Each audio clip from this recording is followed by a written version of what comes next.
I believe it's going. All right. Do we have an officer here that would like to call us to order?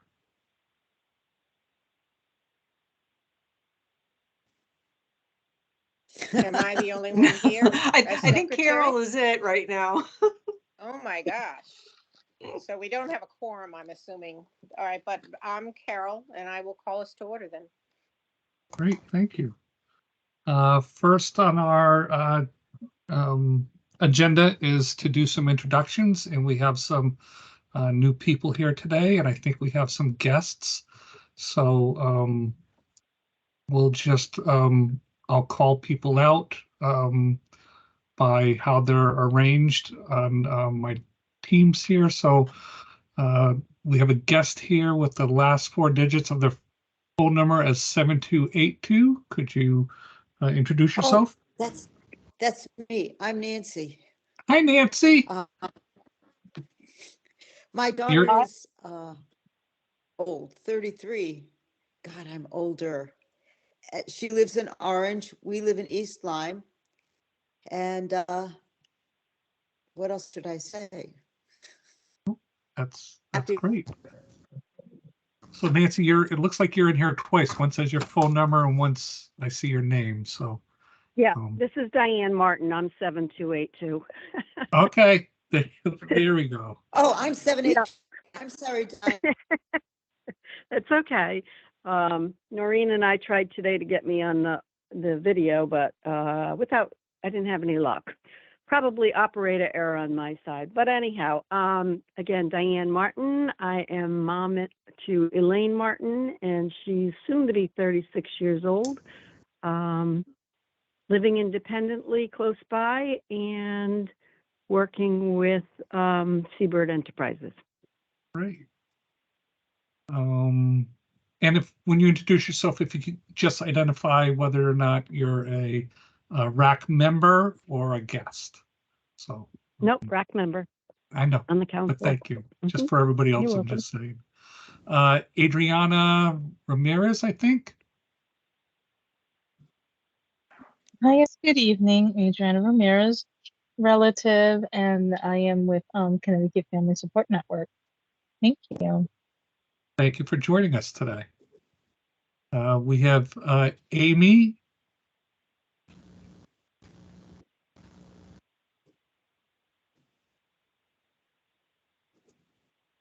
I can't hear you, Amy.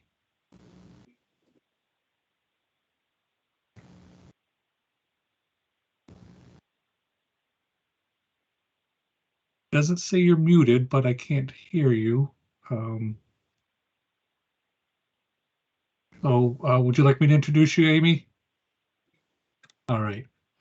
Good thing I can read lips a little bit. So that's Amy French. I'm just going off of what you did a write-up for us. Amy is a new member of the RAC. Amy lives in southeastern Connecticut. She has a daughter that's received services from our department, and Amy has started a micro business with her daughter to make dog treats, and they work together with some other individuals and a private provider. Did I miss anything, Amy? No. So along with Amy is Catherine. Catherine, let me know if you want to be, if you can shake your head. Do you want to be called Catherine or Cat? Catherine? Cat? Okay. So that is Kat Kimball. She is a new, oh, hi, Lynn. Hi. She is a new member of the RAC, and she is in the role of one of the roles of that we have to have on the RAC of someone who receives services from the department. Kat is in her mid-20s. She is competitively employed, but also Like I said, it started a micro business. And Amy, can you talk now? You were flashing. Still can't hear you. Sorry. Your microphone's picking stuff up. Sometimes if you log off and then log back in, that might reset itself. I had trouble getting on, but I tried again. So we'll continue on. Next on the side was Ashley Dennis. Had to find where my mute button was on this today. I'm Ashley Dennis. I'm the executive director of RAC of Greater New Haven. We are a day service provider that services Greater New Haven County. Actually, a family member times 2 of individuals who also receive services through DDS. And Ashley is a new member of the RAC, and she is our ARC designee. Later on, I could talk about how we went about getting an ARC designee. But thank you for joining us, and welcome to the RAC, Ashley. Thanks. Next is Catherine Crystal Scalora. Hi, everyone. I'm here today as a guest. My name is Kate, and I am the new Quality Assurance Director in the South region. And I believe a little later on today, I'll be talking a bit about what that position is and how it will support our department as well as the individuals that we serve. Thank you, Kate. Carol, would you like to introduce yourself? Carol Cooney. I'm a member of the RAC. I think I'm supposed to be secretary, and I'm mother of a 42-year-old daughter who is employed via Sharp, and she is living in a group home of sorts. And also my brother, who is 69 and lives in a group home. He's not employed. He has certain activities at home. Thank you. Next we have Hang up. Oh, I'm back. Amy and Catherine logged back in. I wonder if we can hear you now. Still can't hear you. Nope. Sorry. Next is Noreen. Noreen, would you like to introduce yourself? Hi, I'm Noreen Hills. I'm the executive secretary for CRUS in the South region and the clerical support. That's why Carol's like, she thinks she's the secretary, but she is. Welcome, everybody. Thank you, Noreen. Next, we have Kate Helland. I don't know if I pronounced that right, Kate. Sorry. It's okay. It's Holland. No one gets it right. So I'm Kate Holland. I'm a member of the RAC. I live with my son, Chris, in Waterford. He's 29. And he receives services from DDS through day support and also individualized home support. Thank you, Kate. Lisa Nee, next. Yeah, hi, I'm Lisa Nee. I'm in Madison, Connecticut. This is my first time being with the group. I have a son with autism and IDD. He is competitively employed and very happy as an auto mechanic, which to achieve that success, I had to quit my job to arrange his services and education. So I'm trying to avoid that for other parents. Sounds like he's got an awesome job in high demand if he's an auto mechanic. That's awesome. So, next is Lynn. hi, everybody. Guess I'm the chair of the RAC now, and I live in Guilford. Normally we'd be at the Guilford Library, but they're having a book sale, so sorry about that. Next time we can be there and online. I have a son, Carl, who's 32 years old. He has autism. He lives with lots of supports in New Haven in his own apartment. Great, thank you. Nancy jumped in earlier, but I wanted to come back to you in case you wanted to reintroduce yourself. I live in East Lyme. My daughter is 34. She lives in Orange in a group home with supports. Great. We have Rachel. Hi, good evening, everybody. I'm Rachel Kiesler. I am a family support coordinator with the Connecticut Family Support Network. This is my first meeting. I'm also a parent to a special needs child. Great. Thank you for joining us. And I think Heidi joined us after I went past her sign in. So Heidi, do you want to introduce yourself? You're muted, Heidi.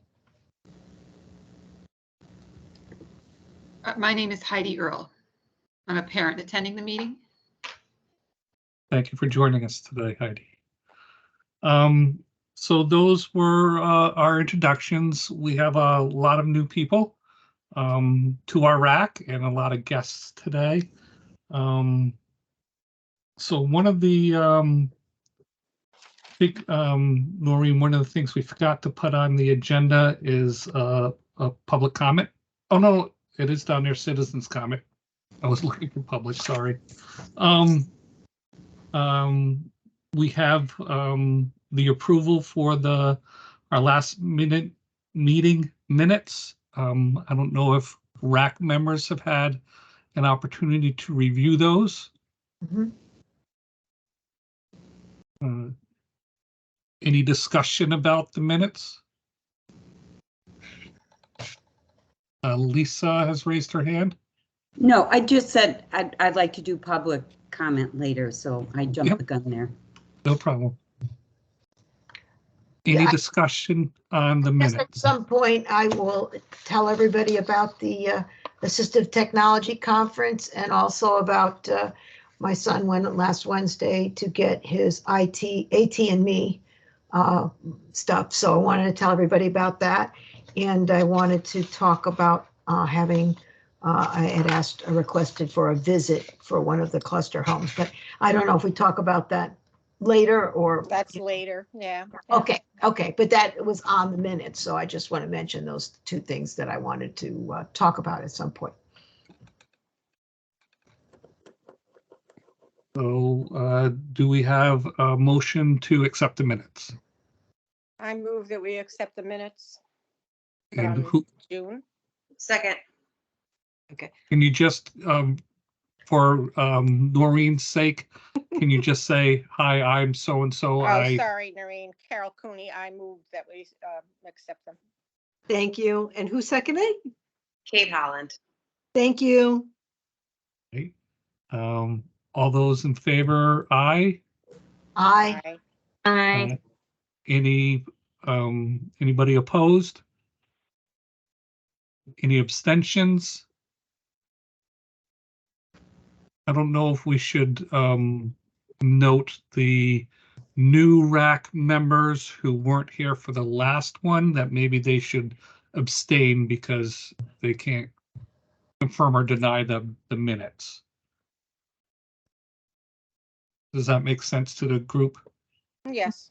Yep. So I think Ashley and Amy and Catherine are our newest RAC members who weren't at the last meeting, and maybe we should note that they abstained from the vote.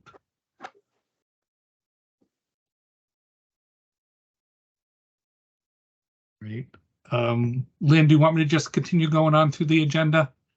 Yeah, if you want to. I mean, I know I was a little late because I couldn't get on, so I apologize. I was trying to be on there early to.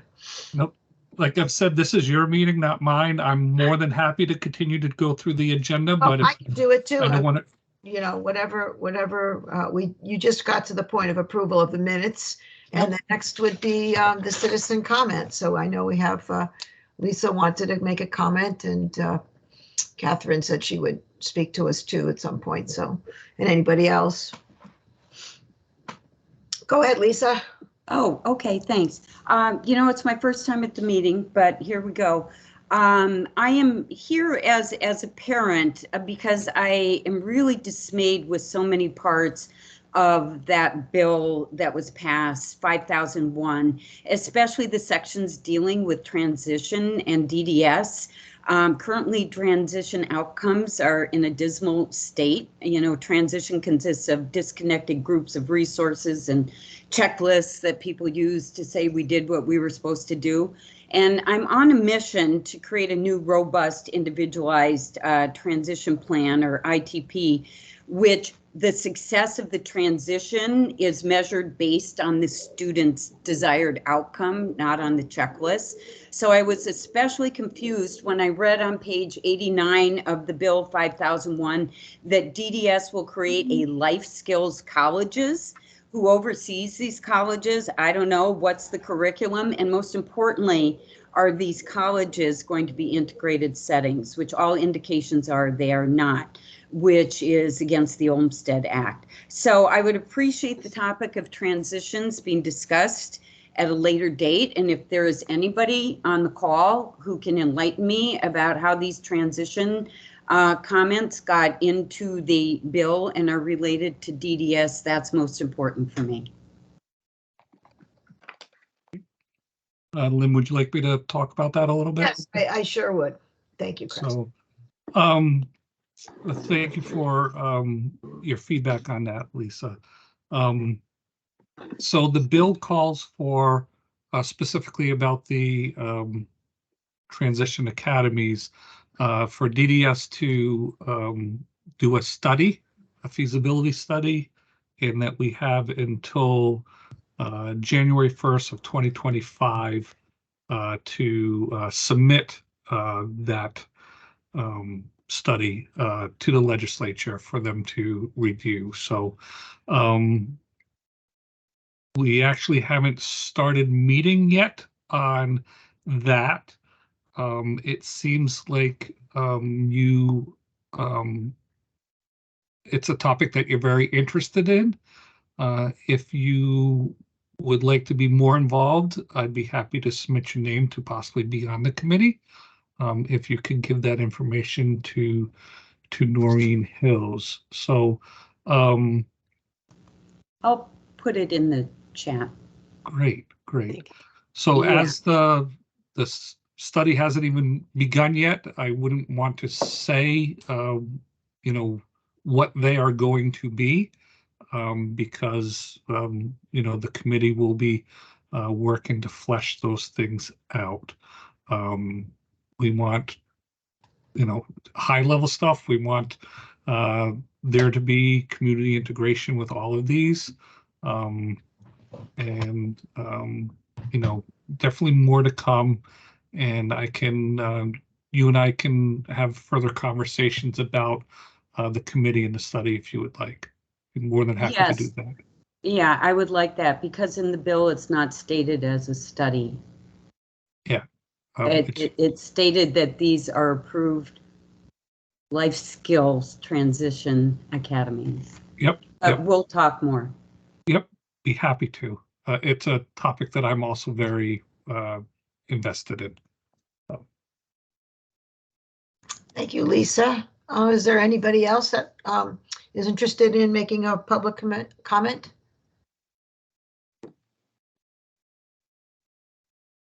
No? Lynn, I think my comments will be like, isn't there a section called updates? Some kind of updates? Well, you're on the committee, Carol. Yeah, so I have something to say not, about the forum that was held last week once we get there. Yeah, just as I was interested in talking about the other points from the minutes. So this is just people who are not part of the RAC that are supposed to comment. And I know that Catherine, you said at some point you're going to introduce yourself and what you do, and well, you've already introduced yourself, but I mean, you know, your role and all. So Chris, how do you see that happening then? Do you want Catherine to go now, or do you want us to discuss? Yep. So she's on the agenda as under the regional director updates, and what I'd like to do is, you know, yield the floor to her to talk a little bit about the quality assurance, the director of quality assurance position, and a little bit about herself. Just to give a little background, DDS had these types of positions more than a decade ago, when myself and my peers, we were all new to this current role at DDS. We strongly advocated that we needed to invest some resources into ensuring quality assurance. It took us a while, but Kate, and she has a peer in each of the regions, have been hired and they've started working together. So I'll start with that background and then let Kate take it from there. Hi, everyone. Thank you so much for having me. I just joined DD. Oh, I'm sorry. Oh, I thought somebody was commenting. I joined DDS 2 years ago as a licensing inspector, and I've been in this role for about 4 months. My professional experience is that I've worked in quality and compliance, which is a very similar field, for 15 years. Up until 2 years ago, I worked at a qualified provider and had experience both with DEMIS funded programs and DDS funded programs, as well as some services that were reimbursed for mental health through insurance. So I bring to the table a lot of different background and quality in working creatively to find solutions to areas that we might need improvement. I'm looking forward to working with you all. And I was hoping to share a little bit about the position. But before I dive into that, I just wanted to share my personal philosophy about quality assurance because it will guide my practices in this position.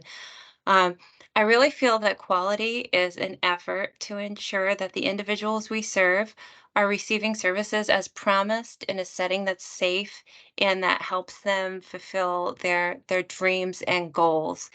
And then when I'm thinking about quality assurance, I'm hoping and looking for assurance that we are meeting our standards of excellence. So at DDS, what are those standards of excellence? It is making sure that we're fulfilling our mission statement, that we're fulfilling our commitment to our self-advocates. Are we using our people first language and keeping up with our pledge that we've made to do that? DDS also has a number of different initiatives that are also very important that we implement, one of which is our diversity, equity, and inclusion initiative. And then we also have a number of different expectations that we want to ensure that services are delivered in accordance of. And those are our DDS policies and procedures. Our work is also guided by state statutes and regulations. So all of those many aspects are standards of excellence that I'm considering in my role as the Director of Quality Assurance. Now, the position is new, but I believe there are 4 primary objectives of the position. The first is to look at both the services that DDS directly provides and those that are provided by qualified providers, and to test them to make sure that they're meeting all of those various quality standards that we talked about. So how do I do that as a quality assurance director? Well, I look at all of the different ways that we're already looking at quality in our program. So I'm guessing that some of you might be familiar with how we do that. We have our National Core Indicator Survey. That's where we're going out and talking with the individuals that we serve and getting their impressions of their services. What's working? What could use to be improved? We also have our quality service review. That's looking at areas in which our requirements for our funding through the waiver and making sure that we're meeting all of those benchmarks, which are another standard of excellence. We have our licensing inspection, and we have many different quality measures. I won't go through them all, but what I'm doing, what I will do is I'll be looking at trends within all of that information that we gather and looking to see ways in which we can improve upon that and how we can use that information to inform our process. So just to give you an example, I was speaking with one of my peers and who works in health services, and he had mentioned that it would be helpful to see what type of data that I can pull from all of those different resources so he can have a better understanding about how we can support programs when it comes to health. So that might be an area that I look at in the future. Now, in addition to all of the information that we collect, I'll also be developing my own measures to look at within our region and looking at our systems and thinking how we can do better. So right now, one of the areas that I'm looking at is how we process information regarding critical incidents and incidents.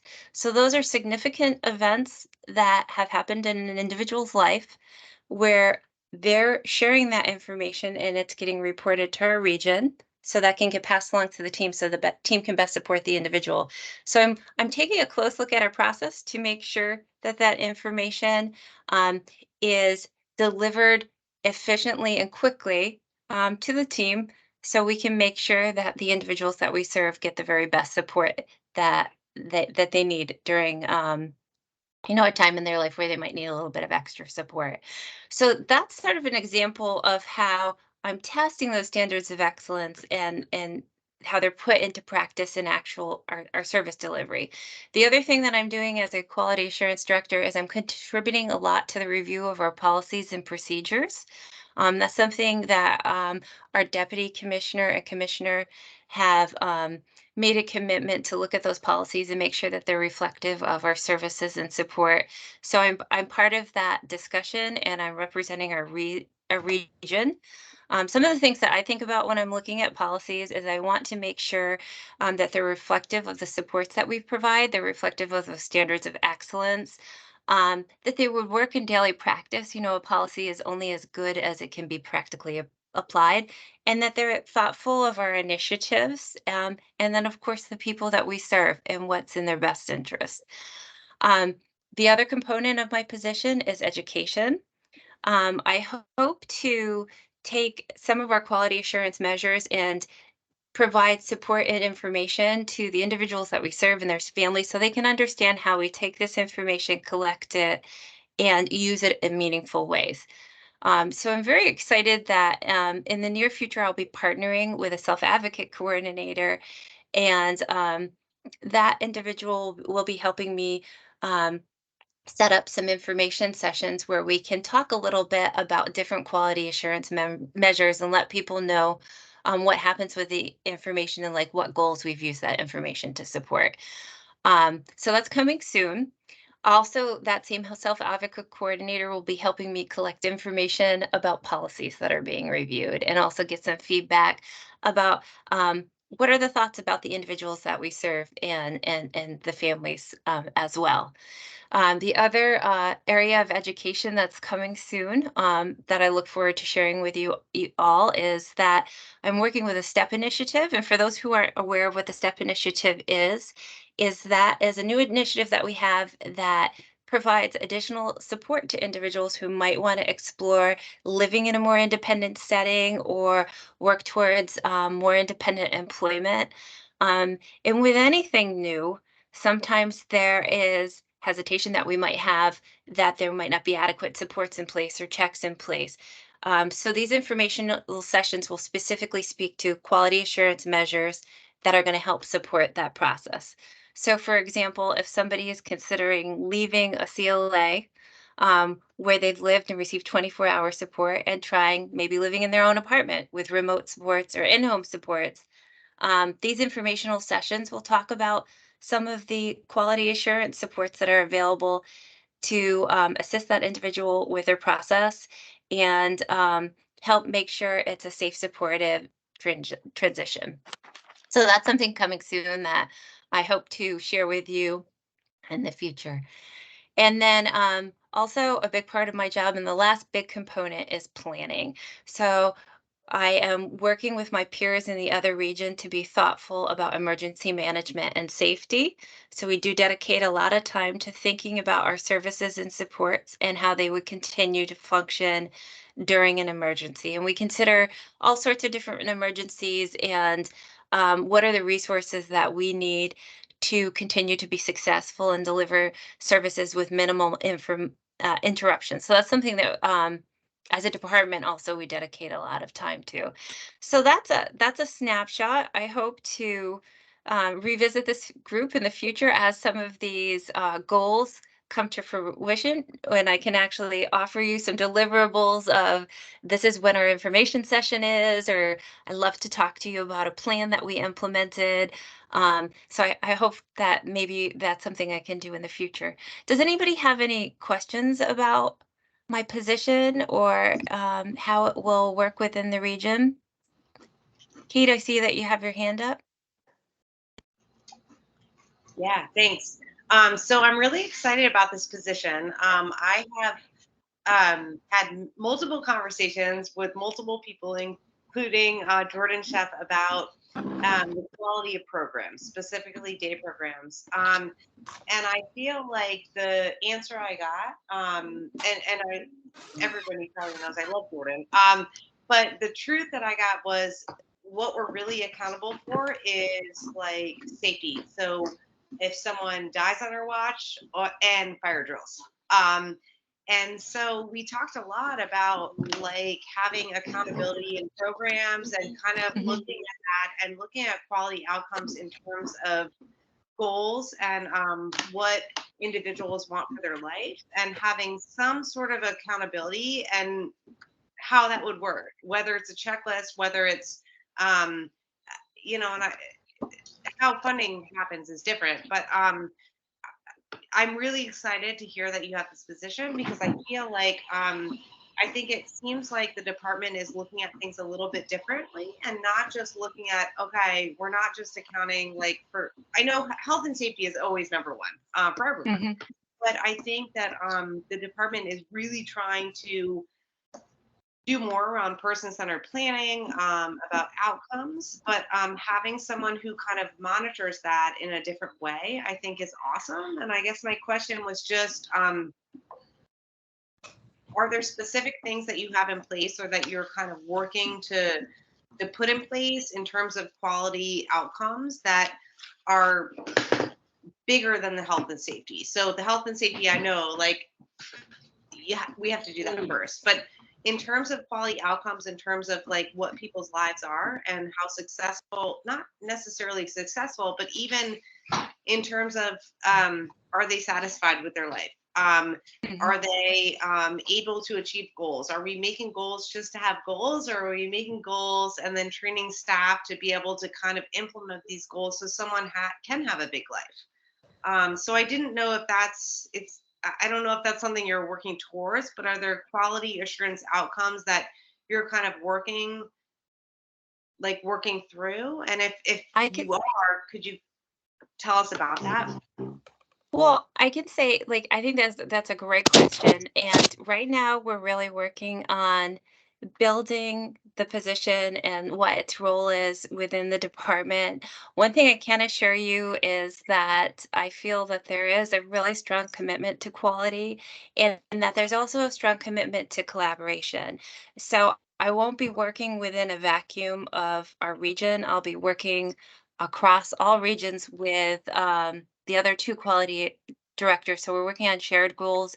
We're also collaborating a lot with our licensing department and the department that implements the quality service review, as well as the National Core Indicator Survey.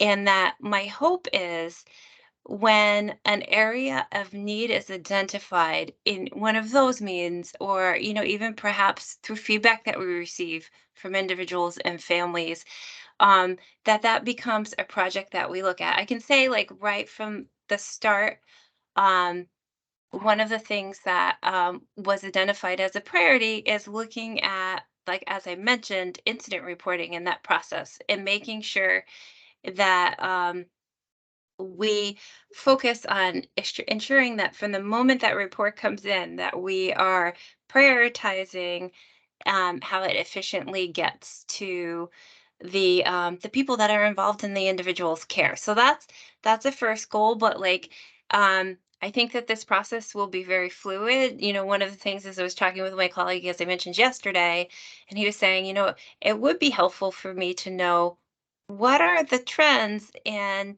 how individuals might need support with their health. Like what are we seeing when we're going out and doing licensing inspections? What are we seeing when we're doing quality service reviews? So I'm hoping to collect that data and look at that for him. So I think that you know, my answer for you is yes, there are many areas that I think will be commitments beyond, you know, fire drills and so forth, that we're going to be looking more globally. I can say one of the things that I appreciated about Crest is he says that quality touches everything. So we're really looking at the global picture. So I think that maybe when I'm able to come back, I can share with you more specifics about areas that we're looking at and areas that we're considering. Heidi, I see that you have your hand. Believe it's Heidi. Yes, I did. Yeah. So I think my question or my thought piggybacks Kate's, but I didn't know that Kate was going to say what she was going to say. But are you aware that we have people in our region that are sitting in a van to get to their day program for 2 to 3 hours one way, and then 2 to 4 hours the other way? And I think that's a huge quality assurance issue for individuals that you won't be able to interview and you won't be able to talk to. Mm-hmm. I think that, to me, those day programs touch everyone. If you're in a group home, if you're living home, if you're 40, if you're 60, if you're 22. Mm-hmm. And I feel like that needs to be a huge, big issue.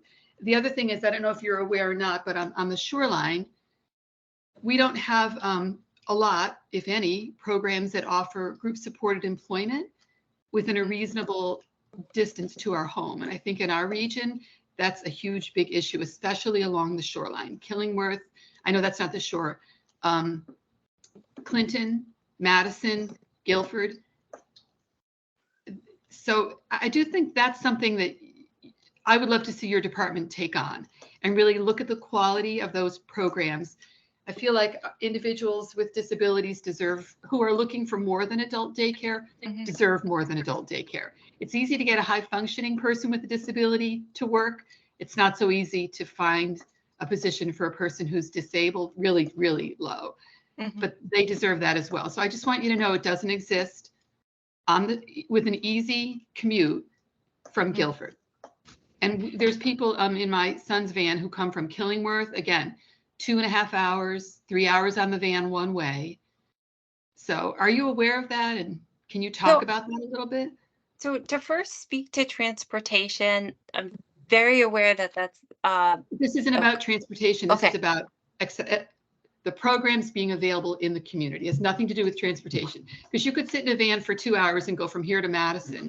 If you're Mm-hmm. making 15 stops along the way, this is not transition. This is having those programs available. There's some beautiful programs. I've looked at programs in North Haven, Hamden. They have tons of programs. Group Mm-hmm. supported employment, wonderful. But we don't have that. And I don't know if North Haven is in our region or not, but we don't have that in Guilford. Mm-hmm. Or in Madison, that would be reasonable, or up to Killingworth. That's a reasonable ride. So I'm just not sure if you're aware of that. And again, you know, this from is a population who can't speak for themselves. Mm-hmm. I definitely am aware that individuals that we serve have employment goals and are having difficulty finding placement. However, that specific feedback has been really helpful to hear, and that's something that I can certainly explore more. And you know, I appreciate that you sharing it. I was able to comment a bit on transportation because that is an area that I know DDS is working on, that I hope to be more involved in. I know specifically with our informational sessions that I talked about in regard to STEP, one of the things that we're looking at is that area of concern. If somebody explores living in a more independent setting, you know, one of the concerns that we'd like to provide individuals with information about is transportation, and will they have access, because it's such a significant concern. I also am aware that DDS has a new survey out regarding transportation services and asking for feedback about areas in which we could improve. So I'm very hopeful to see the results of that survey and see if I might be able to support um, any response to those results. So those are two areas that I can think about. You know, already with transportation, but I think both priorities are very helpful to hear, Heidi, and I appreciate you taking the time to share them.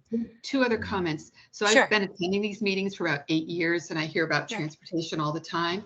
if I put my son in a car and I drove from here to his program, it would be about a 50-minute ride. So it isn't, I think we have to stop leaning on transportation as the issue. The issue is not transportation. The issue is the quality of these programs within our communities. That's the issue. So I think the transportation, I think, is something that we lean on because it's easy to say it's a problem. It's not a problem. The van driver, I can tell you, my son's van driver is phenomenal. I love the woman. The van is clean. She's safe.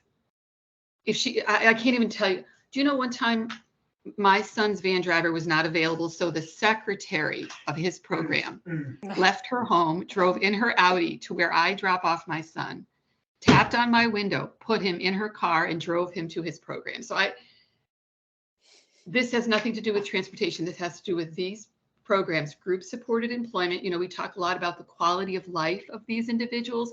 What's better for a 26-year-old than to be able to get up and go to work if that's what he wants to do, instead of going to, you know, watch a movie and play Twister and do a worksheet. So that's the quality that I'm talking about. So my last comment is just, you talk about interviewing people. What are you doing for people who can't speak for themselves? And how many people are you interviewing to find out about if they're happy and if they're fulfilled and if they've got what they need to live a wonderful life? So what my position is it's in something entirely new that is going to support processes that already exist. So one process that already exists is our National Core Indicator Survey, and that is actually facilitated by a contract that we have with the University of Connecticut. And our surveyors are highly trained on how to deliver that survey. So what we do is we try our very best to meet and work with the individual served to answer questions. There are some questions that only the individual served can respond to. However, if they aren't able to provide responses to the questions, they can ask for help from somebody that they care about in their life. So there's a portion of the survey that can be answered with help. There's a portion that only can be answered by the individual served. With the questions that are asked of the individual served, I know because I actually had experience as a surveyor myself before starting in this position, that our surveyors are trained to try to facilitate that communication process, you know, not just verbally, but that some of the individuals that we serve communicate through gestures, through, you know, different assistive communication. So I know that that is an area of training, but if an individual is unable to even just express a yes or a no in support of a question, there is a portion of the survey that they can receive support on. So my last comment is just, when you're looking at the quality, would you please consider people who live along the shoreline and their ability or the availability of group supported employment? I definitely will. I really appreciate you taking the time to highlight that as a priority. And I believe that that's very important. That's, you know, a big priority for a lot of the individuals that we serve is finding that dream job where they can pursue their interests. And I think that is really key. So I'm grateful that you shared that. Or just a job. It doesn't have to be a dream job, a job. Yeah. But like something that a matches. task that's meaningful, more than just, like I said, playing Twister or watching a movie. We have for your three time. other people with their hands up, so if we I can wanted move to on to say Lynn. something too. So Lynn's first up with her Okay. hand. All right. I wondered what you were going to do about the intense staff shortage question. My son is supported community support by Marrakesh, and up until last month, for about almost 2 years, he had really limited staffing on Saturday, and he's supposed to have a 9 to 4 shift on Saturday. So finally, they did find somebody, which is great now, but you know, there really are no substitutes, you know. So basically, when you're lucky enough to find staff, then it's pretty tenuous, because you know, all of us can get sick, all of us can have an emergency or whatever. So my husband and I, you know, he's in his 70s, I'm in my late 60s, And we are retired teachers, and we feel like we're not able to really have a retirement that we want to look forward to, because we're always on call for Carl, and he's in New Haven. It's a half an hour for us to go there. So especially after the pandemic, this is not just with DDS. This is obviously a situation that's in all areas, but it's particularly key in areas with vulnerable people who get very upset when the staff calls out, and you have to deal with behaviors with autism and stuff too. So I was wondering, what kind of thoughts you had about that kind of thing with agencies. So Kate, So if I I can, could- if I yeah, can sure. jump in, actually, Lynn, I have some updates on that specifically later on in my update. So if we want to wait until that, I'd be happy to share that with the group. Okay, and then the other quick thing was, in terms of like doing whatever quality control, like in a nonprofit, would you also be making like spot checks with an agency, or even doing things with individuals in their apartments? I just wondered if how that oversee, or would just be by incidents that people report to you. So DDS already has a number of different systems in place that exist and do the more individualized um, reviews of different services and supports. This particular position is more focused on the bigger picture, like what are the trends and how do we respond to those trends? So that is a priority. We do provide oversight to agencies, and we also try to make connections with the individuals that we serve, like, through example, through the National Core Indicators Survey, when we're doing the oversight of agencies that's coming for quality service review, or certain types of agencies, if you're a CLA or a CCH, have licensing inspections. So that is that area of oversight. This new position is a different layer. What we're doing is we're looking at all of the different information that's been collected from the many different agencies over a period of time, let's say a year, 6 months. And then we're looking for those broad trends. Is there an area that universally there's a struggle with? Can we address that challenge with some clarification in policy, with training support? Is there a type of review that we could do to support ensuring that reporting is done on time? So I'm looking more at the bigger picture. So it's adding that extra layer. It's not just saying we're responsive in the moment, or we're going out and we're visiting, say, for example, a program, or finding things that might need improvement or challenges, and creating a plan. Now we're taking that one step further, and we're saying, chances are, if one agency or a program is struggling, is that a pattern that others struggle? Because and that's something that tends to happen. It's one person doesn't understand a policy. How can we do better as DDS to provide training or support in their area? Okay, thank you. Nancy, you are next with your hand up. As I listen to all that you say, I'm impressed with the breadth of the whole business. My question is, who is your sample population? Are you including all DDS clients? Are you dealing with those with only specific labels? Autism versus, I don't know what other labels there are. I'm sure there's lots. I'm just curious. So my position is specific to the South region, and the individuals that live in that particular region. So a lot of what I'm going to be doing might be project based. So like right now I'm looking at incident reporting, for example. That's something that impacts all of the individuals that we serve. But in the future, perhaps there's an area where we notice a trend that's more specific to individuals who are children who are living in a region, or that are in a particular type of service setting. So it really it varies based on the quality assurance trends that we see and how we respond. Another area that I'm looking at right now is I'm spending a lot of time right now on emergency management and safety. So I was recently looking at emergency planning for the individuals that live in the emergency planning zone within 10 miles of the Millstone power plant. So I'm thinking about that specific group and how we can best support them in their emergency planning. And this is in the early stages, but I'm thinking, do they know their evacuation route?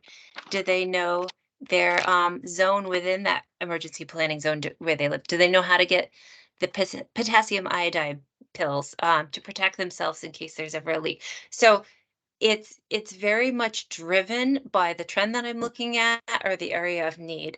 So I'm really here to support all of the individuals that are served by our region and looking at areas of improvement as they come and different trends that emerge. So I hope that answered your question. Well, I have more questions, but this is not the place for them. This is a RAC meeting, and people need to get on with their lives. So I'll shut up for a while. So Nancy, if you have more questions for me, feel free to put your contact information in the chat and I can touch base with you as follow-up as well. When Kate is done with her talk, I'm gonna loop into what's been written in the chat, just because there's some questions. Oh, I in here apologize and if I've no, Oh, don't so worry sorry. about it. Let's get to Kate Holland has her hand up.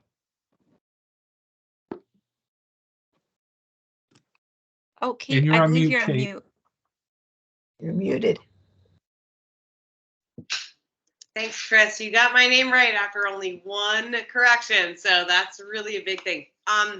So I guess I'm probably talking more than I should, but I just want to say that I appreciate you, Kate. I think that in some ways you're kind of like under the gun here, because I think there's a lot of parents who have been really frustrated about quality assurance, and I feel like you're handling all of our questions like in a really great way. So I just want to first say I appreciate that. I do want to say, piggybacking on what Heidi said, I think it's really important that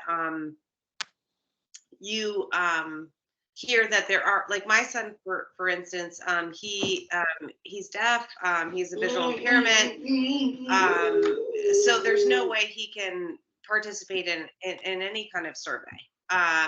Even if I have pictures, he doesn't use the AC, he uses pictures only with people he's comfortable with. And I think it sounds like, at least, or at least for me, like it's been really frustrating. And I don't think, transportation is the thing. I think we're all just talking about quality assurance in a different way. And I totally understand the umbrella of this is all about safety. And that's amazing. But I also think we're all kind of looking for something different, so that our kids or our adult kids have a quality of life that we want for them. And I totally agree with Heidi that there are no, in Southeastern Connecticut, it's very limited in terms of programs. So like, for instance, my son is supported by 2 adults. That limits our options to like 2 agencies in our entire region.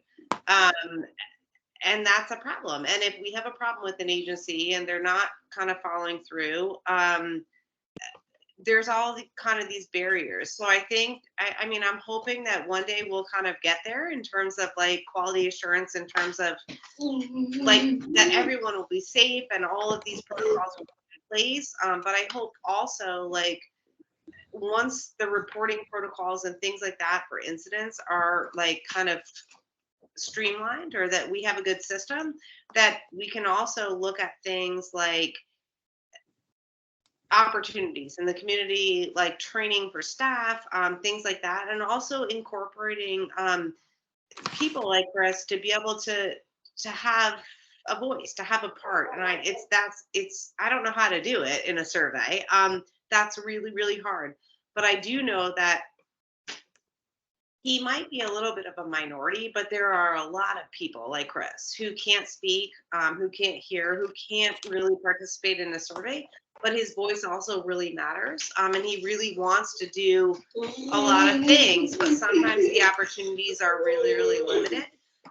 So I just so appreciate that you're hearing kind of comments, and it sounds like there are a lot of people here that, like me, are a little bit frustrated about quality assurance. Not so much necessarily, like I feel really grateful that I don't feel unsafe that Chris, I feel that Chris will be okay in a disaster, because I'm here. He's not someone who's going to live independently. We have alerted our, the police in our area know Chris by name. He has a, they know his profile. So I hope for everyone that when they're more independent, that they will have those opportunities too, that nobody has to feel unsafe. But I also feel like there are other opportunities that people like Chris really need, that maybe aren't on the forefront of what's happening because there are bigger issues. And I completely acknowledge it. But I hope, my comment is just that I hope that once those things are resolved, that we can also look at quality of life outcomes that are bigger than safety. I mean, I hope that everyone feels safe, that everyone has a safety plan for evacuation, for health, for those types of things. But I hope that at some point we get to a place where we really look at quality life outcomes in terms of what someone's life is. That, because I do think that disability or not, we all have the right to have a life that we feel is meaningful and have opportunities. And those kind of underlying things are taken care of for us. We have a safety plan. There's not an emergency. We know what to do. But it has to be bigger. I mean, there has to be something that's bigger for him, just like it's bigger for me. And I think that's kind of what people are upset about and talking about. So I just appreciate that you're hearing all of our stuff. I feel like you kind of are under the gun, and we're all firing questions, but I appreciate your role, and thank you for letting me share. Catherine, I was hoping to speak to you briefly also. It's Carol Cooney. I'm very happy about the way people are speaking up tonight. I happen to be quite older than all of you, I think. Right? I know a lot of families. I know a lot of special needs individuals. I've worked with lots of case managers, lots of group homes, et cetera, et cetera. And people are coming up to me. They are very, very concerned. They're wondering, what is my daughter doing? My daughter is lucky in the sense that she still has a partial day program, partial work week via SHARP training. I have expressed concern, Chris has heard me before, because she is one of the ones, as Heidi said before, where the transportation does take more than I think it reasonably should, but she's getting there safely. She has a work week and whatnot that she seems to be enjoying. I would like to see more improvement on day programs. When her IP came up, though, I was point blank told, point blank told that that I better just have her keep her job if she was going to keep it, because there's nothing else available on the shoreline. And I wanted to mention one family. Can you hear me? I Yeah. can hear you. Family Yeah. where the young woman has worked for Aetna. She has worked in stores. Has worked for Pfizer, has worked for Marshalls. I can name the places. They're very employable, and they are home with their 70 or plus, even older parents. One goes out to a library every day with somebody, I don't know who the person is, and gets on the computer and applies for jobs. But that was going on for 6 to 8 months. So I think, it's not entirely your problem, Catherine. I'm just expressing that because we do have things that we need to improve upon and fix. Somebody who's that employable certainly should be able to find a job some way, but it probably, I'll just tell you, when you get to be 75, 80, you're probably not going to do it yourself as a parent, and certainly the individuals. And in terms of the surveys, I also would express, and I'm going back years here also, where some of us laughed over certain ones who were asked to do the survey. And again, you're talking about deafness and autism and nonverbal, etc. And they sat there for virtually hours trying to do a survey. And I think, I don't know, I think we have to be realistic about what we're doing. Obviously, the information is very important on all of them. So I just wanted to reiterate that these are important things that people are mentioning. Thank you. Well, Carol and Kate, I know I've spent some time talking about like different projects that I'm working on right now with safety. I do want to assure you that that's only a small portion Yes. of my position and my focus. I've been directed that quality does impact everything, and that it will be a broad focus looking at many different areas. Um, I've certainly heard from this group tonight that there are some very important priorities, specifically thinking about employment opportunities, and that each individual's voice is heard. And then, Carol, I know that you had some feedback specific to the survey, but I hope to be able to come back if you'll have me and talk in the future about some of the other areas that I look at as I've been in this position a little bit longer, and the broader scope that will include, and hopefully to be able to share that with you and reaffirm that I've heard some of your feedback, and that I've put it into practice. Okay, Please thank you do very come much. back. Yeah. I'd be happy to, and I have to say, that my position is to serve our individuals and to be supportive to families. So I'm always happy. I know a couple of you had said, sorry for all the questions. I welcome them. So I am really grateful that you all took the time to hear me and to share your thoughts. So thank you very much. Thank you, Kate. I just want to touch upon some of the things that are in the chat. Someone did ask if you would be able to put your contact information in the chat. Absolutely. So if you could do that, Lisa noted that she's in agreement with Heidi, and shared some of her contact information there. So hopefully people can see that. I see Amy and Kat put a question in here. Amy, any luck with your microphone? Can you hear me now? Yeah. Yes, we can. Yeah. Oh. It was actually Catherine who figured it out. Oh, Yes, she did. So you have a question in here. How do those of us who self-represent find out about programs? Do you want to expand on that question? Well, like I go through the Groton programs, and that's where I get a lot of my information. So, but I have to like keep up through that. But if there's others, like I don't know if there's others like down the shoreline that Kat and I could go to, or that we could check out. I don't know, like how do we find out about those on the other side instead of just Groton? So you can always work with your DDS case manager to find out where there are programs. Okay. Like you've heard here, some programs, well, they might have programs, they might not have availability right now to support additional individuals due to staffing and other issues. Lisa noted in the comment, Kate, please focus on accessible communication. The DDS website violates ADA accessibility and does not adhere to the plain language standards. So I just wanted to touch upon a couple things that were discussed in the conversations with Kate was having and stuff. So one is, Lisa, we are actually in the process of updating our website. There will be a massive update that's coming to come in line with all the other, and it's not just for DDS, it's everybody. So if you still see concerns after that update, please share them with us. I did want to share a document, if you'll indulge me.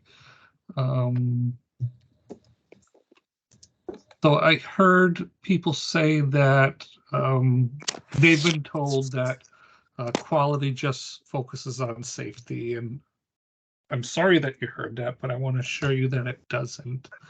And here's an example. This is public information. This is on our website for every single one of our providers. I can try to, I see some with a magnifying glass. I can see if I can try to enlarge that and figure out how to do that.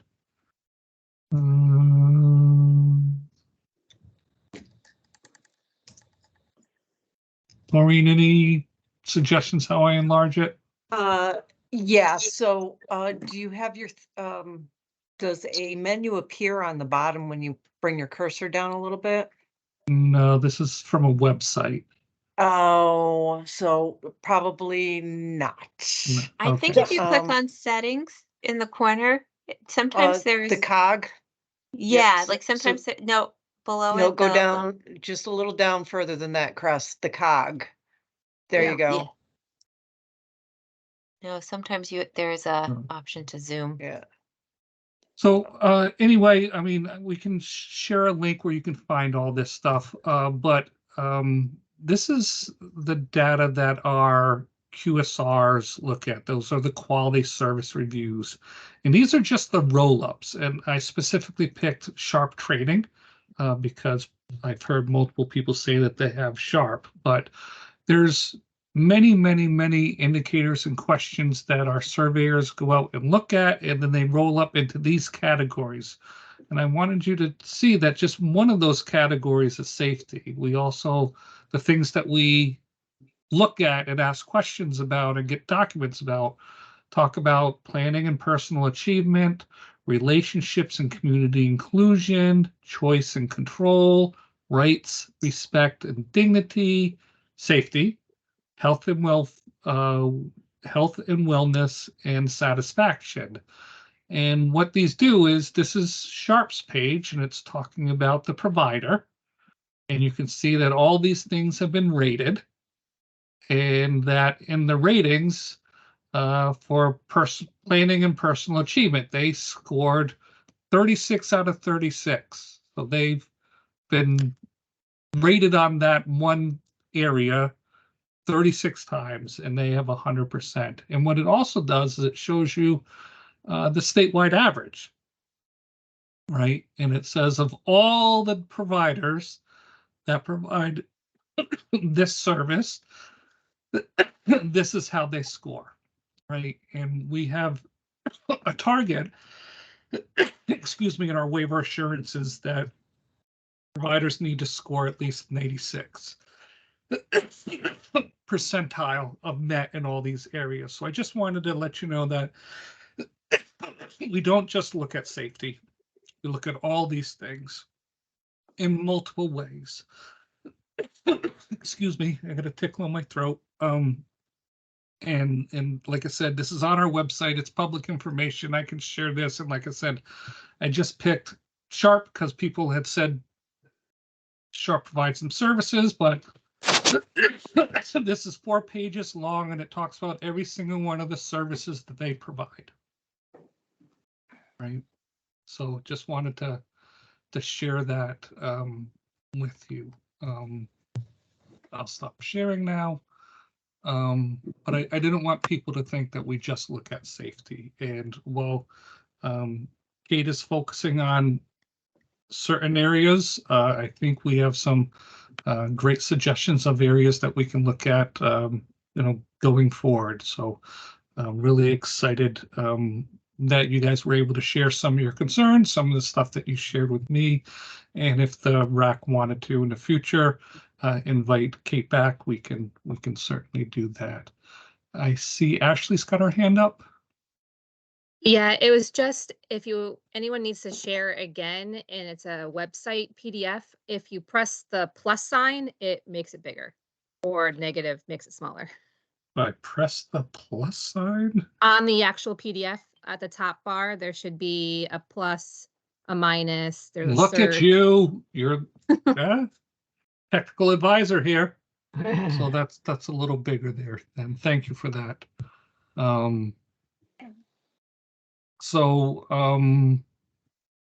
again thank everybody, Amy and Kat. Now that you can speak, was there anything that you wanted to add in your introduction that I missed?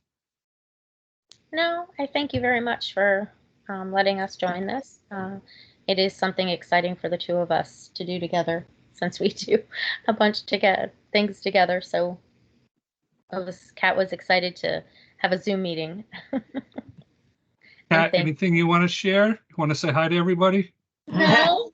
No? You have to say hi. No. Oh. All right then. Kate Holland, you have your hand up? Yeah, I was just wondering like how the data was collected. So I totally appreciate it, but I'm just wondering like was this data collected in terms, was it a survey? Was it staff, consumers? Like how did it get collected? So this data that I shared is from professionals going out to these settings to review them with a standardized set of questions. And then when they go out, they also review documents. They also do interviews. They do observations. So it's multifaceted. And this is just one quality tool that we have. So I just wanted to share that. Some people talked earlier about surveys and in-person surveys and our NCI, National Core Indicator surveys, and people talked about how they feel that sometimes we select people for surveys that are a waste of time or whatever else people said. Those surveys, the sample pool has to be done by a random sample of everybody.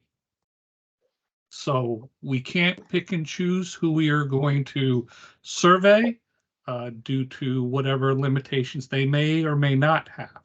So through that random sample, there are times where people get selected who have barriers that hinder them being able to fully, participate in a survey. That doesn't mean that we exclude them. We still ask the questions. And like Kate said, sometimes there are questions that someone can answer for them.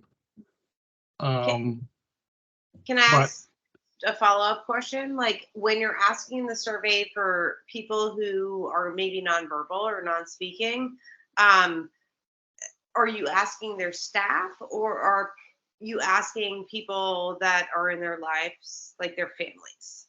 So the National Core Indicators isn't set up through staff. It's set up through the individual and the families. So if, the target audience are the individuals, and then, they need to be there when we do ask the questions. But if they are not able to answer the questions, there are some questions then we could ask whoever is there with them. The assumption is that that is a family member. But there are some questions that we can't ask anyone but the individual.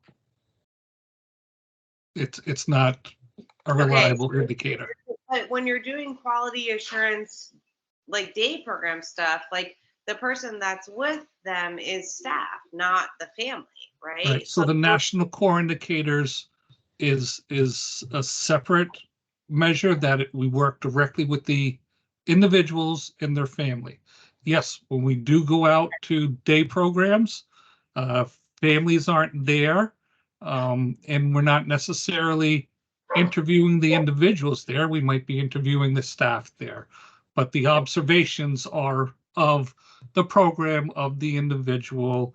The documentation that we review, again, are through the, looking at the required documents that are supposed to be there, looking at the quality of those documents and things like that. So,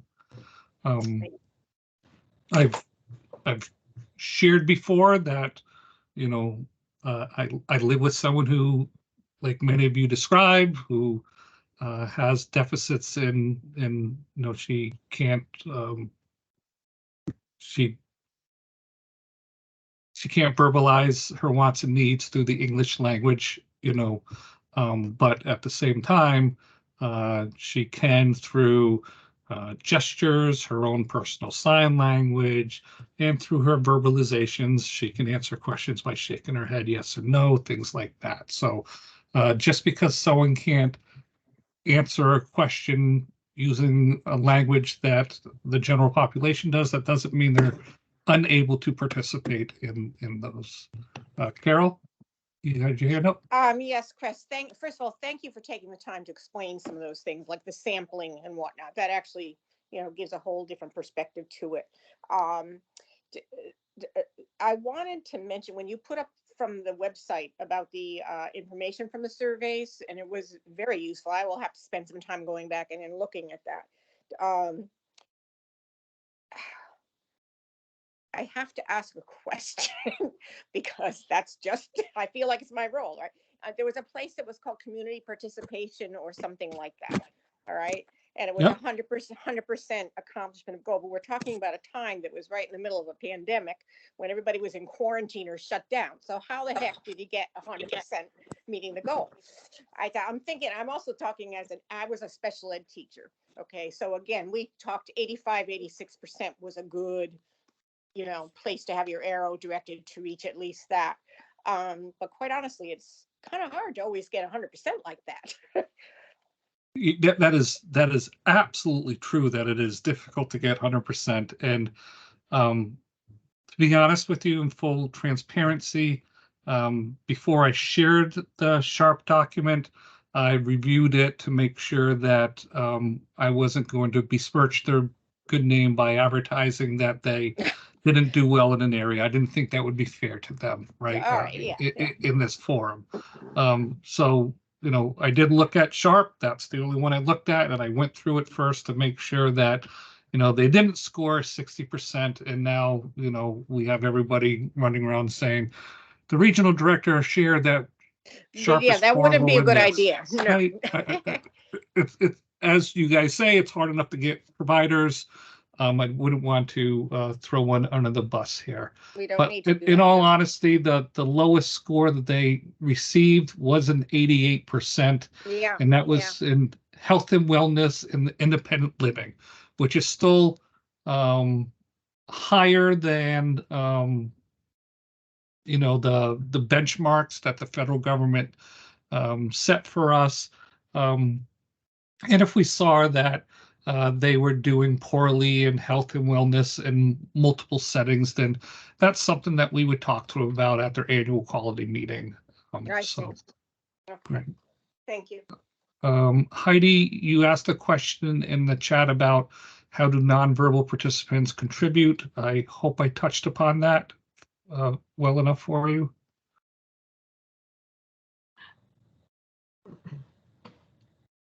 All right.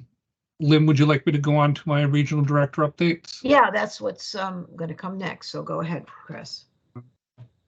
So the first thing that I wanted to share today was I'm, again, really excited that as of right now, we have a full RAC that's in compliance with state statute and the RAC's bylaws. So I'm really excited about the new people that have joined us. We are now at our 10 members. We have at least an ARC member, an individual that we support, 2 family members of people who we support, and then the rest at large who have been appointed by the commissioner. So I'm really excited about that.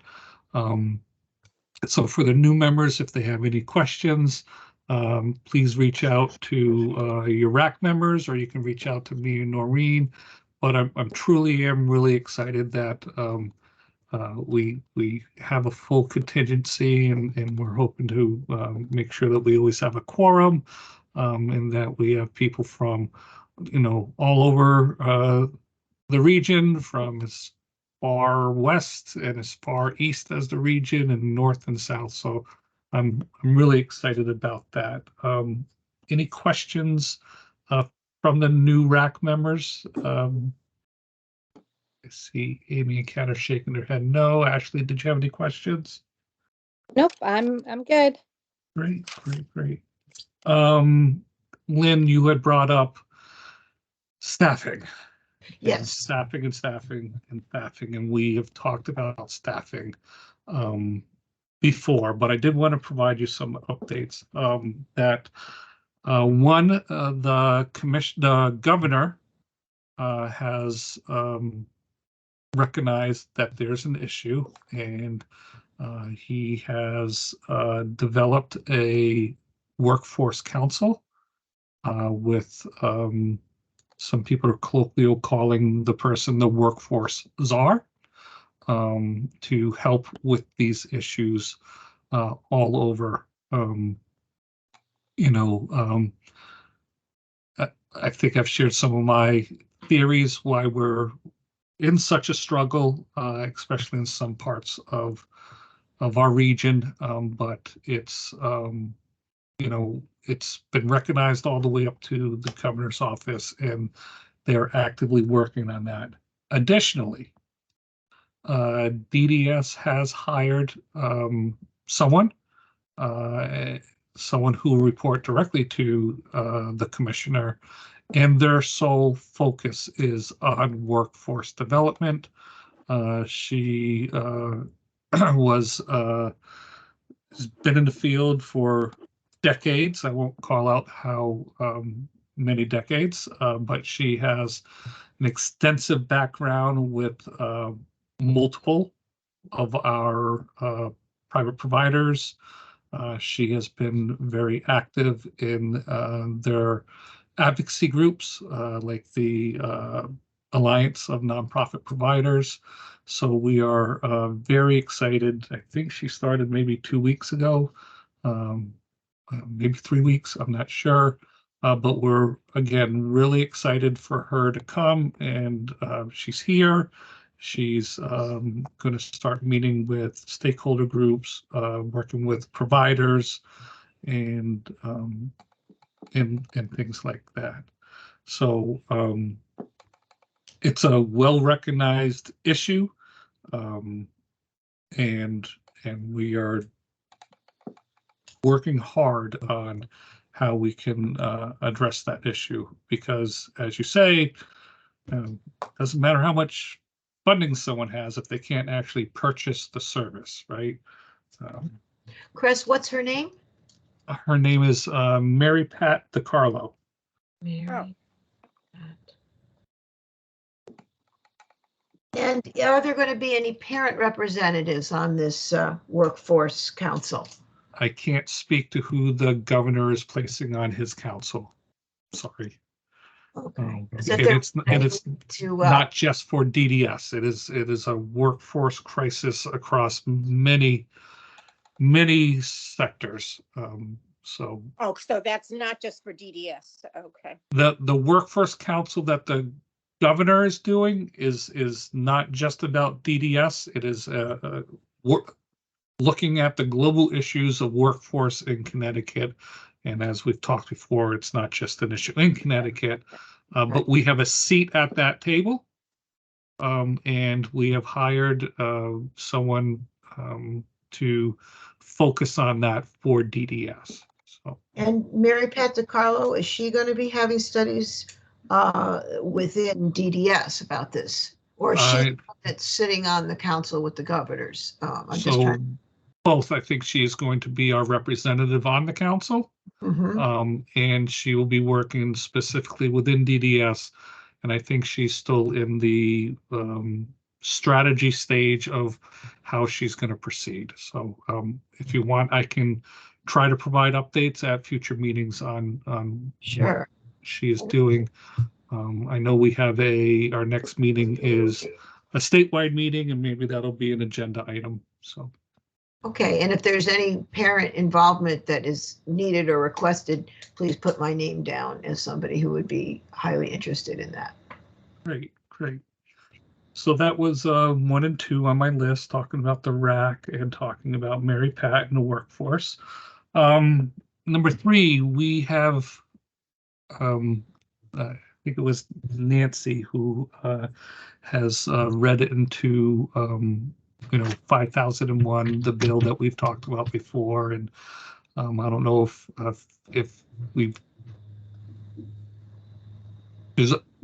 I think the bill's with all the attachments, it's 161 pages. So buried in there, DDS did receive new funding, new dollars to specifically target individuals on the wait list who have their primary caregiver is over the age of 65.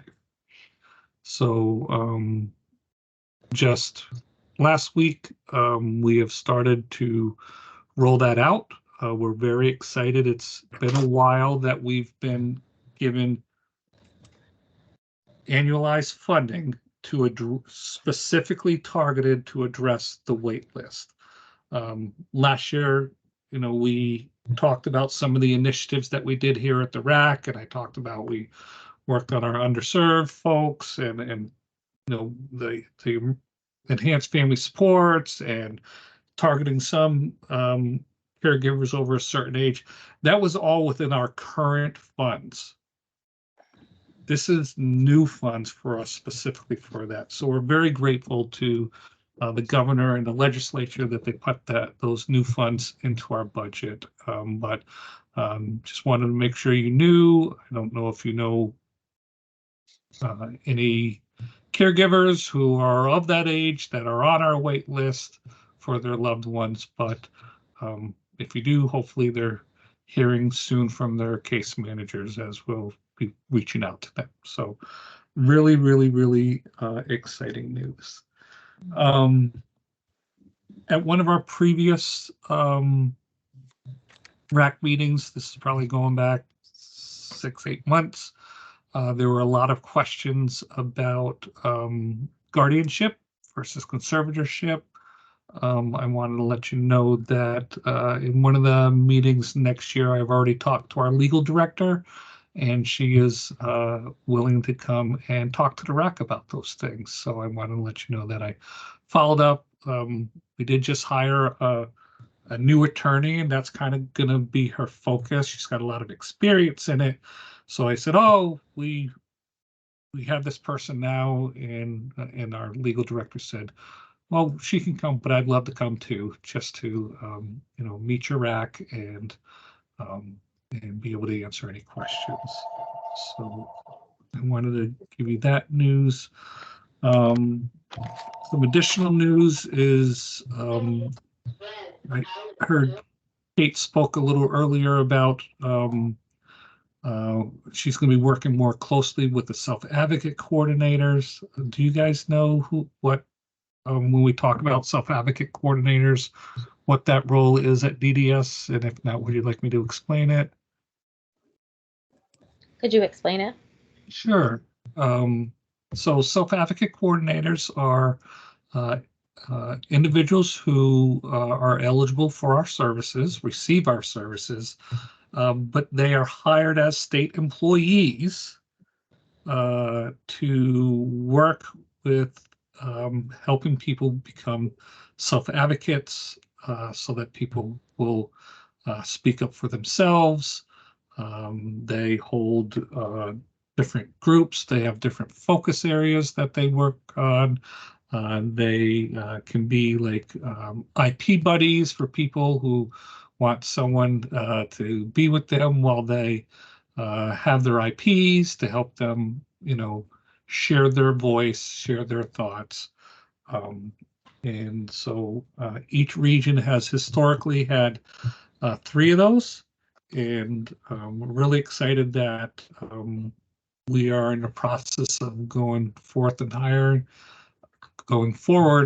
a 4th one for each region. So we're very excited about that. Currently, we have one in the South region working in each of our 3 offices, and we will figure out, where we'll want this other one to be stationed out of. But again, we're basically increasing our self-advocates by 33%, and we're very excited about that. Very influential individuals. I sit on leadership for the department. from the region. There are 4 whole people that sit on that. Leadership is all the directors at central office and the executive management team in the regions. But there is a self-advocate who sits on leadership and where she sets agenda items, discusses things, corrects people, calls people out. Very, very influential position within the department. Kate Holland, you have your hand up. Sorry if I'm rambling on and rambled past what you wanted to talk about. I just saw your hand.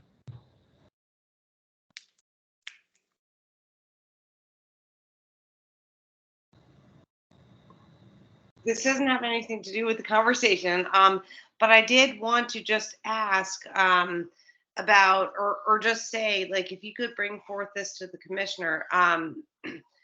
I feel like one of the issues we are having is that like, you don't know what you don't know, right? So I just recently found out that Chris has a budget. We're really lucky. We can never find staff. But he has a budget, and Chris is someone who accidentally causes some chaos in the house. He can destroy things, like, not on purpose, but accidentally. So I kind of just found out that in his budget, he could have like $900 for like repairs. Or we've been having a big problem because he hasn't slept for 6 weeks because he's recently figured out how to like turn on and off his air conditioner. And we're all very proud of him for like finally at 29, like learning how to do a point. But he's up every hour doing that. And so I was like, oh my gosh, there's an air conditioner, and he broke the last air conditioner because he was trying to figure it out. But I feel like I guess like if we could give this information to the commissioner, it would be really great, because I think our case managers are great, but sometimes people will ask me like, well, what do you need? And I don't know what I don't know. So I didn't know that like I could ask that he could have a line item in his budget for like repairing things that he's accidentally broken. I didn't really know that like he could have a line item for adaptive pajamas, because like I spend probably $700 like on adaptive pajamas per year, like because he strips out of his pajamas. Like if I don't have these pajamas, he urinates and defecates in the house.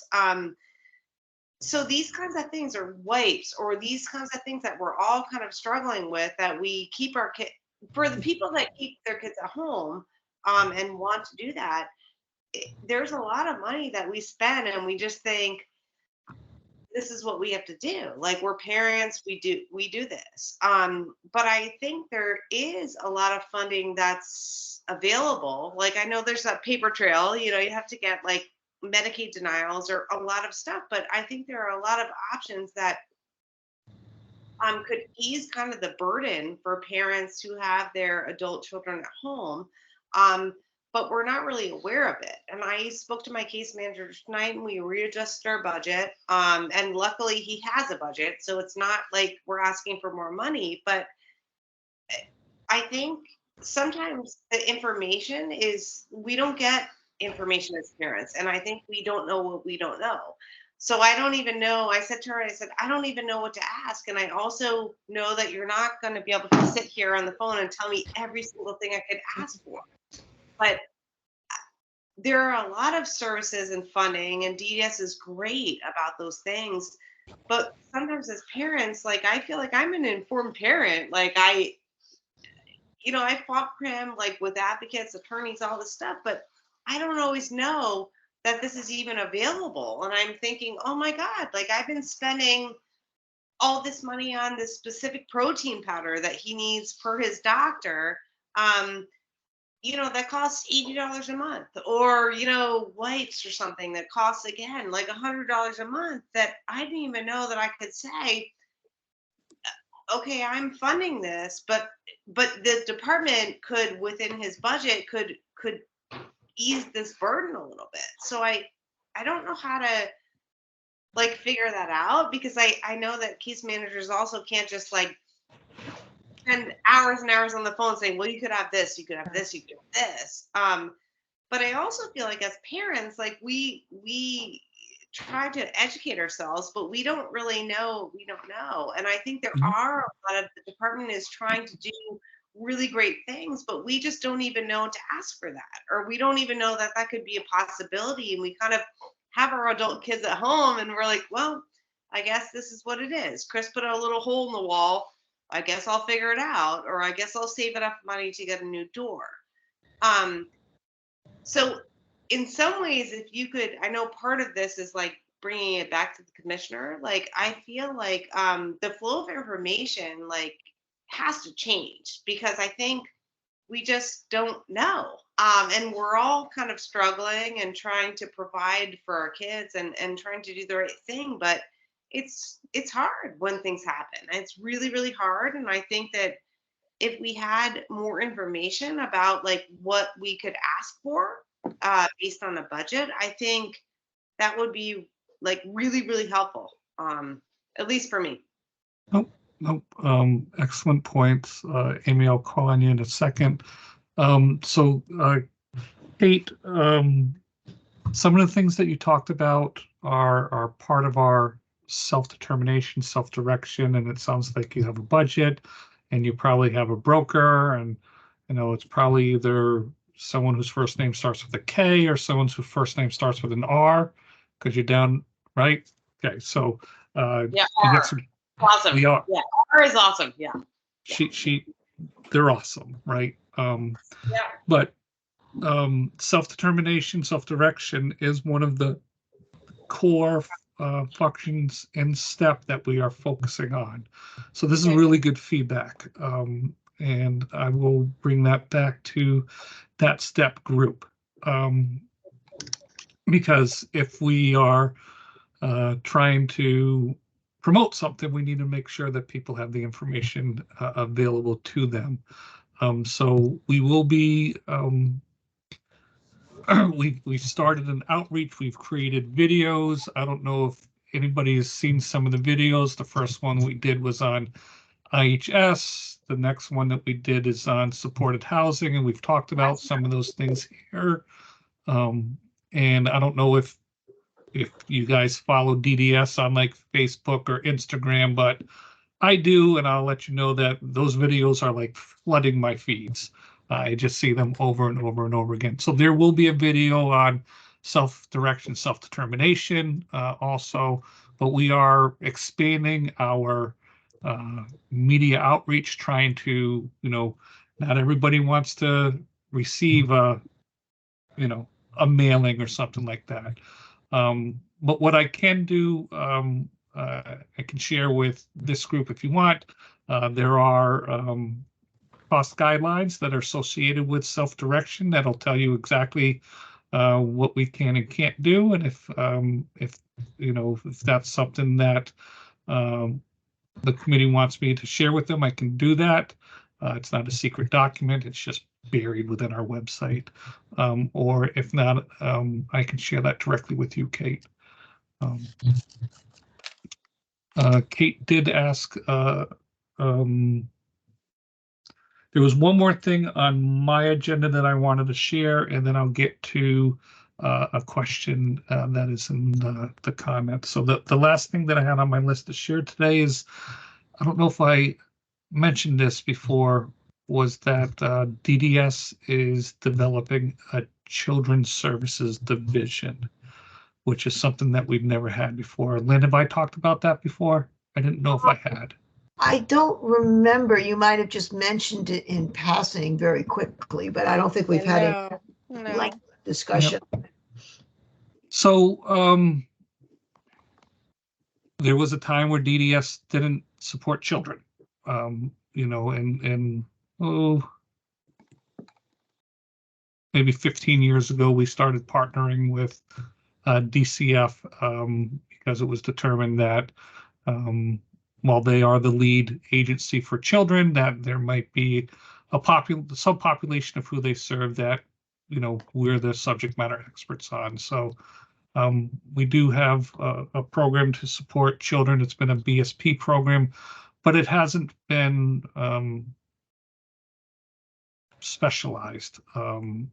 So we did hire a children's services director, and we are starting a whole division that's going to have case managers that are specifically trained to work with families with children. They're going to have, you know, a manager in there and case managers, and a transition advisor type person, a psychologist in there, and things like that. So I just wanted to share that this is, again, a very exciting area for us where we've identified a need, and that we are working towards that. So it's right now a very small division because all we've hired is the director, but we are working on hiring other positions to help support and develop that, develop that division. Amy, you've been sitting patiently with your hand up. I'm sorry. It's okay, no problem. I would just like to go with, oh, sorry, I keep hitting the mute button again. I'd like to go with Kate on that as self-representing, because Catherine can't use a stove. So we've like bought the induction oven where just you put the pan on and take it off. We've tried a couple of those. We've gone through a few of those, and microwaves. She can use the microwave, but we've gone through a few that are specific to what, like we've had to walk through Walmart or Target or wherever we've gone and just look to see like if she knows like the easy part, not the complicated one. So it's just like something simple, but we've gone through a few of those. So it's just, I agree with her with self-representation. So Amy, another position that we hired last year is we hired an assistive technology director. Lynn has had a bunch of experience with them, but we have providers that can come out and assess individuals to see what types of assistive technology can help them live more independently. And there's some funding set aside to help purchase some of those devices that they might be needed. This last weekend, Camp Harkness, which is a DDS facility, had they called it their fall festival. And down there, they had some fun stuff and some vendors, and they, you know, food vendors and food trucks. But one of the things that I spent some time at was they had one of those assistive technology providers. They have a mobile house that So they. So my question to you, when you say Camp Harkness, how would we know about that? Like, so we could go to that? Yep. So it's again, we put it out on our website. It's in our calendar. It's, things went out on Facebook, so there's lots of ways. It's just trying to be connected in all those ways. You might want to, either we can talk or you can connect with Lynn. She's working with our AT&Me group to where you can get free devices and help get set up with them and things like that. So I was going to speak about that. I don't know if there's time now. I could do that now if you wanted me to. There was a couple questions that I just wanted to touch upon. I think Kate Holland asked, if there's time, can we speak to the bill that was passed about paying guardians out of the individual's budget? I can give you a quick update on that. That bill that was passed said that DDS has to submit a plan to the federal government on the viability or the option of paying guardians to support their loved ones at home.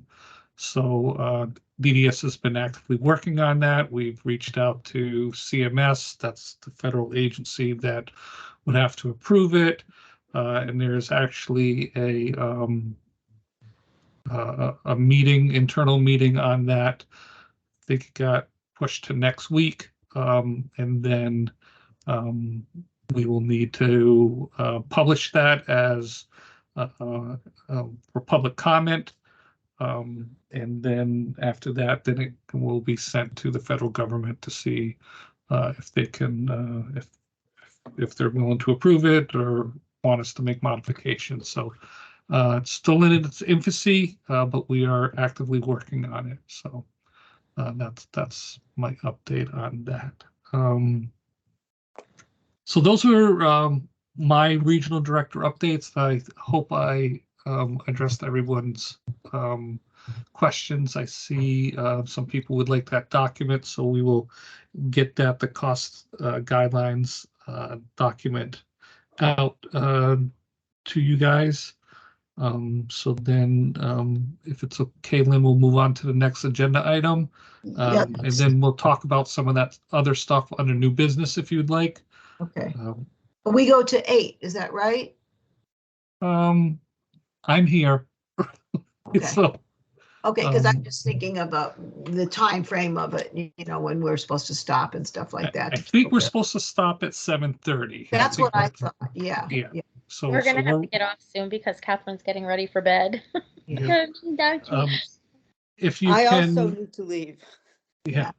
If we can just possibly get to our officer elections, it's something that we've been putting off until we had a full RAC. That's next on our thing. We have no more council vacancies, but we do need to elect 3 officers. We need to elect a chair, a vice chair, and a secretary.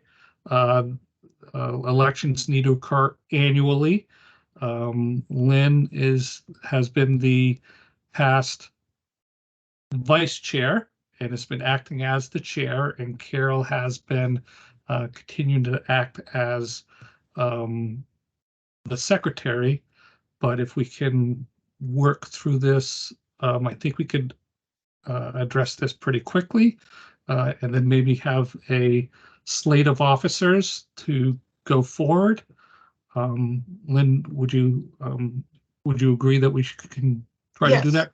I think we better just do that now, especially when we have all the people here and seize the opportunity.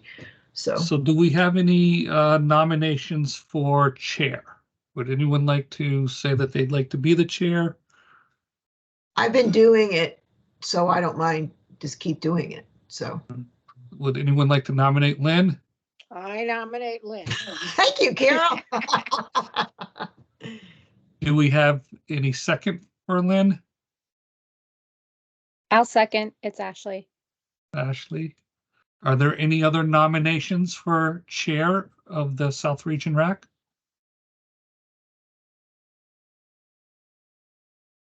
Hearing none, let's vote on it. All in favor of Lynn Arizini assuming the role for the chair of the South Region RAC, I'll say aye. Aye. Aye. Any opposed? Any abstain? So moved. Okay. Congratulations, Lynn.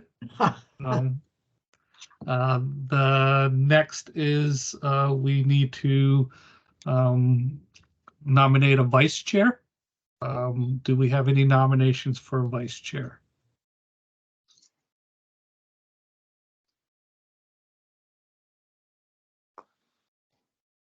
Would anyone like to be the vice chair?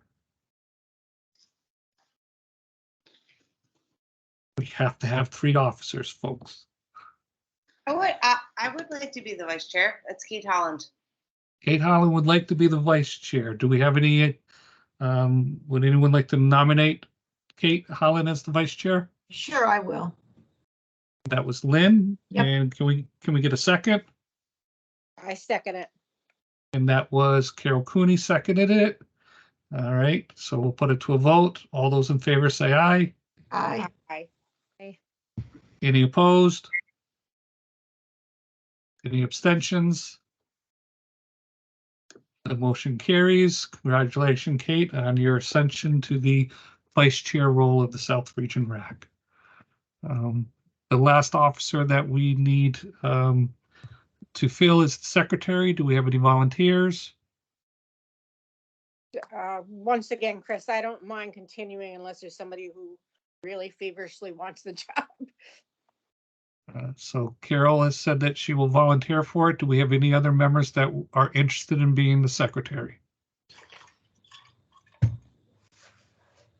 right, can we have a nomination for Carol to be the secretary of the RAC? I'll nominate her. It's Ashley again. Thank you. And can we have a second? I'll second her. And that was Lynn. All right, we'll put it to a vote. All those in favor say aye. Aye. Opposed? Abstentions? The motion carries. Carol, congratulations on your role as being voted in as the Secretary of the South Region RAC. We now have a full RAC and we have a full slate of officers. Congratulations to everybody. Thank you. And then council vacancies, we don't have any now, right? We have none. We have 10 people. We did hear that there might be other people interested. I've asked Noreen to start tracking attendance at these.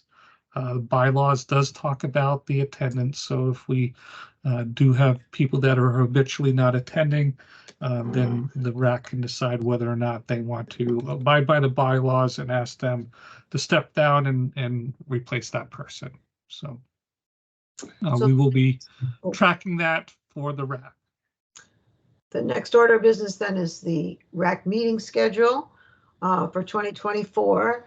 I have a suggestion, and maybe people won't like the suggestion, but since we're not having our personal RAC meeting, our South Region RAC meeting in November, and we go every other month, I was just wondering if we maybe wanted to have one in October, just because we're going to kind of miss that opportunity with having, you know, the November one. And so that will mean that we won't have our own South Region RAC meeting for quite some time.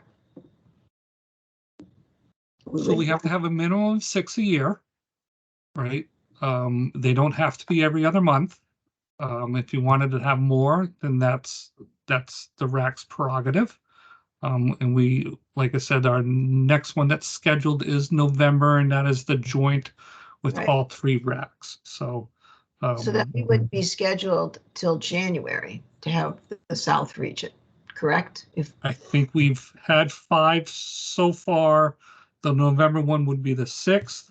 But like I said, it's a minimum of 6. If you guys wanted to have an additional one, your committee, that's your role. I'm here to just help facilitate. So I don't know if anyone thinks that's too much or whatever, but I personally just thought it was a long time for us not to convene as a South Region RAC until January. I think it's good to have more meetings. I think there are people that can show up and not, but I think like having more information is just really good for everybody. I think the more information we get as families, I think the more empowered we are, and I think it's good. So I totally agree with you, Lynn, that it's too long to wait. Yeah, and I guess from what I understand, the other 2 RACs do have monthly meetings, and I think we're the one that has the every other. And just to put that out there, but especially for this particular instance with the November meeting being joint. So any other discussion on Lynn's? Well, do you have a date in mind, Lynn? Well, I would just say the 3rd Wednesday. I wouldn't. I think that if we start changing the way we do it, it will get more confusing for people on their schedules and everything. So I'm not sure what, let me just take a look here. What, It falls on the 18th of October, the Yes. third Wednesday. right, the 18th. So that's, I guess, what I'm proposing. I'm not opposed to adding more meetings. I know with my own personal board, we meet a lot frequently. I will say that the 18th, I would not be in attendance though, because I will be out of state for that entire week. Well, I guess we should ask how many people could be there on the 18th. I can be there. I guess Kate said she could be there. How about you, Carol? I should be able to be there. And our new folks, Lisa and Ashley. Can I just ask though, like, will it be like kind of a hybrid, same thing, like where you could meet in person, but also okay. That's, I say yes, I have to check with the library. I'm the one that's been scheduling the library. So I will check with Rob McCool over at the Guilford Library. And, you know, that's right. I mean, if people could meet like via Teams, that would be okay too. Because I will tell you, like, I probably can't meet in person. No, it's hybrid. I would, we have not had any meetings that were just solely at the library. It's hybrid. So it's Teams and Guilford. Those of us who can come to Guilford, you know, we go. If you can't, you're online. And we have a big screen there. It works out pretty well. So Lynn, would you like to make a motion at this point to add a meeting in the month of October? I think so, because we usually have November as the joint. And so that way we won't have this giant gap of time, you know. So Lynn has made a motion. Do we have a second? I'll second it. That's Carol. Any further discussion before a vote? Great. All those in favor of adding a meeting in the month of October, please say aye. Aye. Any opposed? Any abstentions? Motion carries. So Lynn, you will get back to the RAC about I'll email the availability and whether it can be the date and the time that you'd like to add and whether it's going to be hybrid or virtual. Right. I'll find that out. I am going to Florida tomorrow, so I won't be doing it tomorrow, but I'll be doing it next week. And I assume then that way we're tabling the 2024 schedule till then to figure that out. Yes, what I can do is talk to Rob and see if we can get, I guess we're adding a meeting. So instead of 5, we'll have 6 then. If we have a September and an October meeting. So I think Ms. Martin has her hand up. Is that correct? I was trying to remember whose phone number was what. Diane. Yeah. Diane, you're on mute, so we can't hear you.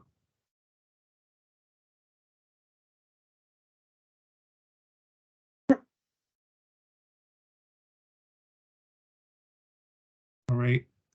Maybe you can put something in the chat.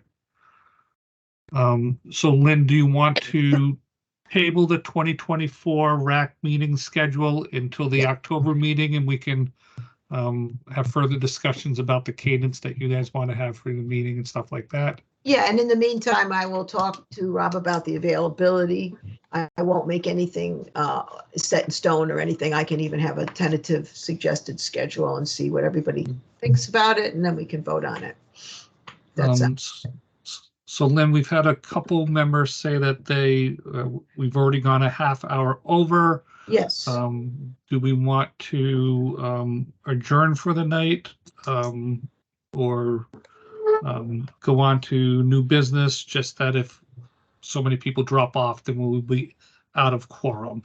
Yeah, I think we did go over quite a bit. So we better just, I wanted to talk about the AT&Me. I wanted to talk about thing you mentioned briefly about the getting a tech eval. And there's just a lot of information that I have found out, and I've gotten to know the new coordinator quite well. We've been talking quite a bit, and Carl did get all of his equipment. He got a new iPhone and all kinds of stuff. So I definitely want to talk to all of you about it and want to make you all aware about it, and have to do that next time. And also, Chris, I would like to visit that cluster house in Orange or wherever Mid-State Arc is doing it. So maybe you could even tell me that on an email or something. So that's it.